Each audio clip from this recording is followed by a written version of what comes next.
In 1974, a group of farmers digging a well outside the city of Xi'an, China, hit something with their shovels that turned out to be a man's face, made entirely of clay.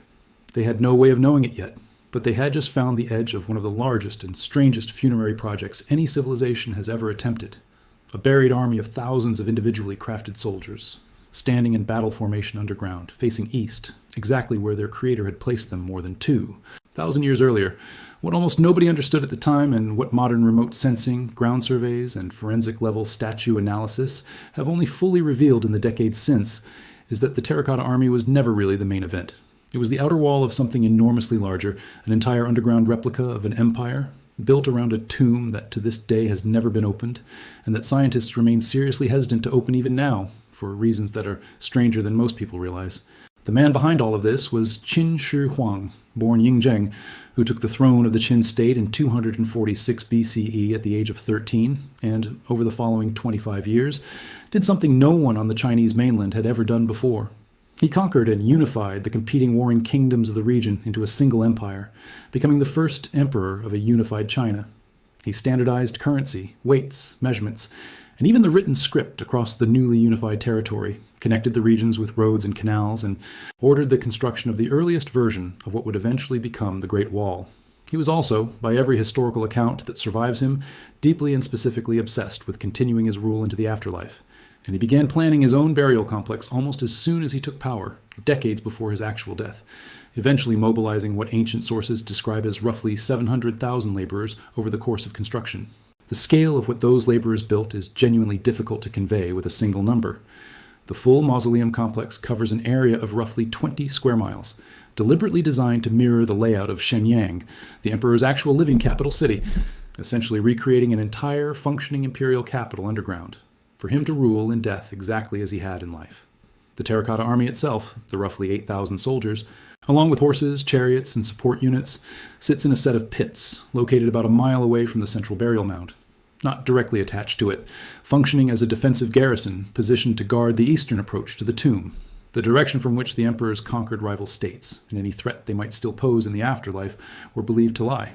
That's an important detail that gets lost in more sensational retellings. The army was never described in any historical record as guarding some other secret. It was built, quite explicitly according to the historian Sima Qian, writing roughly a century after the emperor's death, to protect the emperor specifically from the spirits and unresolved grievances of the very kingdoms he had just conquered. What makes this story genuinely stranger than fiction has nothing to do with invented void anomalies, and everything to do with what ancient written sources already claimed about the tomb, claims that modern science has spent the last several decades quietly, methodically confirming. To be, at least partially, remarkably true.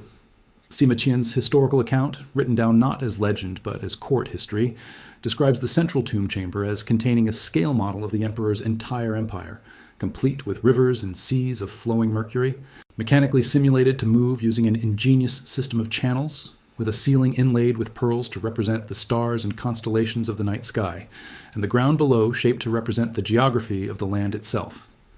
For most of the 20th century, this was treated the way most ancient accounts of tombs and their marvels tend to be treated, as likely exaggeration, the kind of mythologizing detail that tends to accumulate around powerful historical figures after their death. Then, starting in 1981, Chinese researchers began taking systematic soil samples from the area directly above and around the central burial mound, and the results were not what a straightforward exaggeration theory would predict.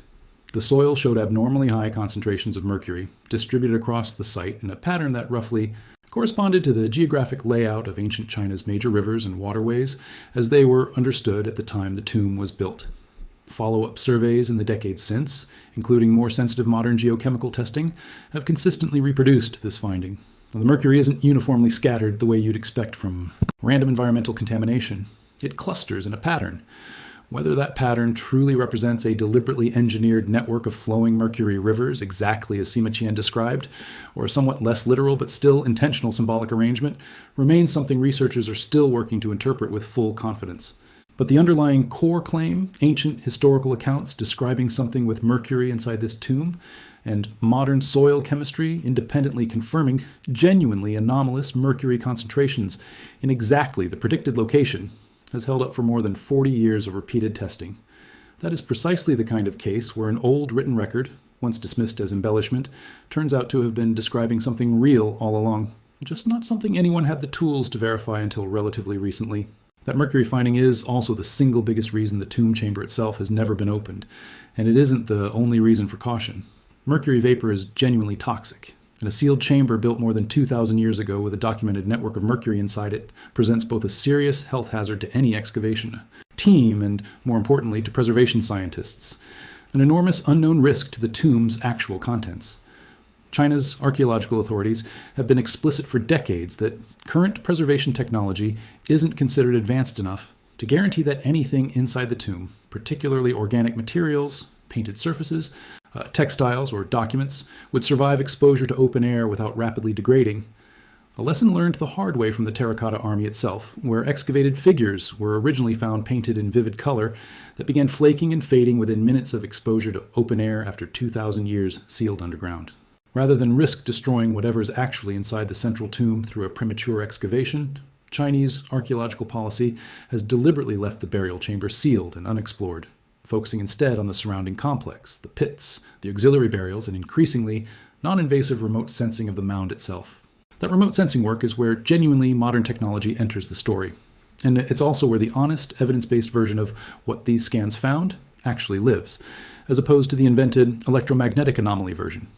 Since the early 2000s, Chinese research teams have used a combination of geophysical resistivity surveys, essentially measuring how electrical current passes through the ground to detect variations in underground density and material composition, along with remote sensing and gravity surveys to build up a picture of the mound's internal structure without digging into it. These surveys have identified what appears to be a distinct internal structure surrounding the presumed burial chamber, consistent with a substantial subterranean palace-like structure, roughly matching the scale described in ancient accounts, along with the anomalous mercury concentrations already discussed. What these surveys have not found in any peer-reviewed, published research is a mysterious sealed void of unknown purpose separate from the tomb itself, or any indication that the site was built to contain something other than the emperor and the elaborate underground empire he commissioned for his own afterlife. The genuinely surprising finding from decades of remote sensing isn't that something unexpected is hiding down there instead of the emperor. It's that the ancient descriptions of an entire scaled underground empire, rivers of mercury, an artificial cosmos overhead, appear to line up with real physically measurable evidence to a degree that continues to surprise the researchers studying it. The other genuinely strange thread in the story, and the one most directly connected to Albert Lin's actual documentary work at the site, concerns the Terracotta Army itself, not the tomb, and a question that has puzzled archaeologists since the statues were first uncovered. Before Qin Shi Huang's reign, there is no tradition in Chinese art of building life-sized, individually detailed human statues. The artistic record shows small figurines, typically around 20 centimeters tall, simple, and stylized. Then, seemingly within a single generation, Chinese craftsmen produced roughly 8,000 life-size soldiers, each with distinct facial features, hairstyles, and expressions. An artistic leap so sudden that some researchers, including Lucas Nickel, an art historian who has published on this question, have proposed that the technique may have been influenced by contact with Hellenistic Greek sculptural traditions, which already had a well-established practice of life-size, naturalistic, figurative statuary by this period, and which had spread as far as Central Asia following Alexander the Great's campaigns, roughly a century before the Terracotta Army was built. This remains a genuinely contested idea within the field, not an established fact, with plenty of archaeologists arguing that Chinese craftsmen were fully capable of developing this leap independently, given the enormous resources and specialized workshop system the state had assembled specifically for this project. But it's a real, actively debated scholarly question, unlike the invented content farm version of this story. It's a great example of exactly the kind of thing forensic-level modern analysis is actually suited to investigate. That forensic-level analysis has, in fact, already produced one of the more quietly remarkable findings connected to this site, from a joint research project between University College London and the Emperor Qin Shi Huang Mausoleum Site Museum.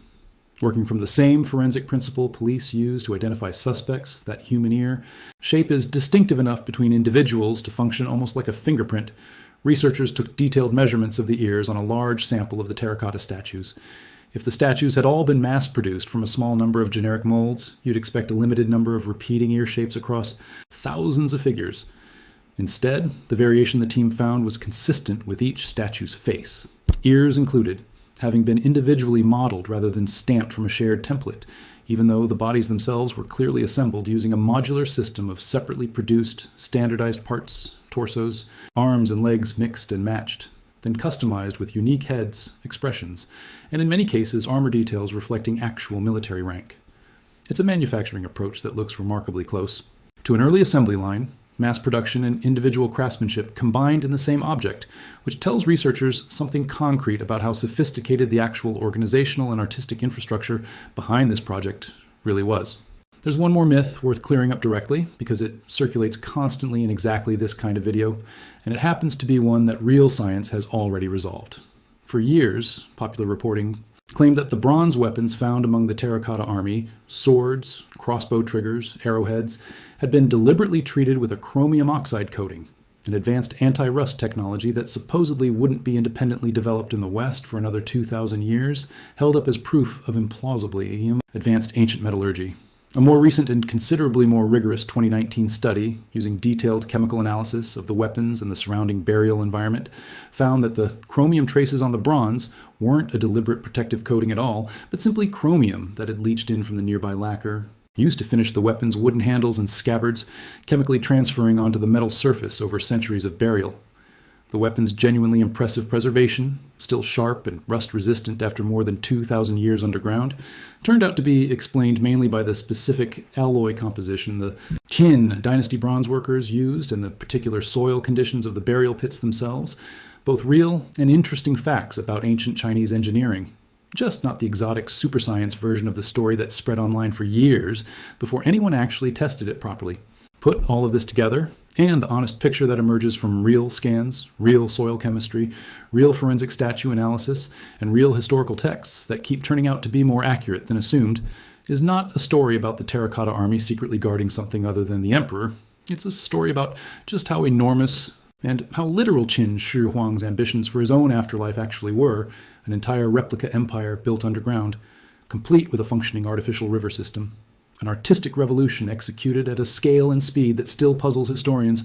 and a central burial chamber so precisely constructed and so genuinely hazardous that more than 2,000 years and every advance in modern archaeological technology still haven't been enough to convince anyone it's safe to open. The Terracotta Army isn't hiding a bigger secret behind it. It is standing exactly where it always was, facing exactly the direction the history said it would, guarding the entrance to an underground world that, the more carefully scientists have looked at it, keeps turning out to be almost exactly as vast and strange as the ancient records always claimed it was.